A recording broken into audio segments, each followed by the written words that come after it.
धामनगर उपनिर्वाचन ताती आज उपनिर्वाचन प्रार्थीपत्र प्रत्याहार शेष दिन सेपटे राजेन्द्र दास कहते प्रार्थीपत्र प्रत्याहार कर उठुनी प्रश्न बीजेडी विद्रोही नेता राजू दास स्वाधीन प्रार्थी हेबा परे रोचक होउछि धामनगर राजनीति।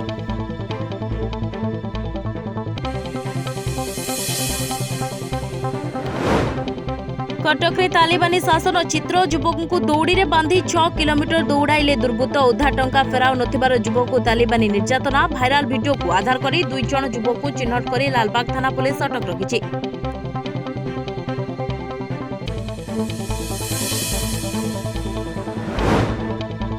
अर्चना जमीन खारज गत शुक्रवार जमीन आवेदन करथिले अर्चना लेडी ब्लैकमेलर अर्चना ना जमीन खारज कले भुवनेश्वर एसडीजेएम कोर्ट।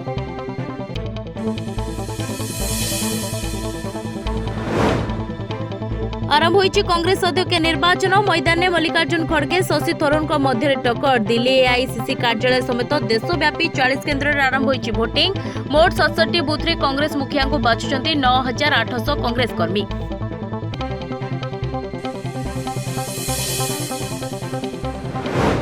छत्तीसगढ़ बीजापुर में माओवादी भयंकर आक्रमण तरेमा थाना पुलिस टीम उपरे आक्रमण करिसेंती माओवादी गोली माड़े एसआई सूर्यवंशी आहत होइतबा सूचना तांको छत्तीसगढ़ जिला मुख्य चिकित्सालय रे करा जायछि भर्ती।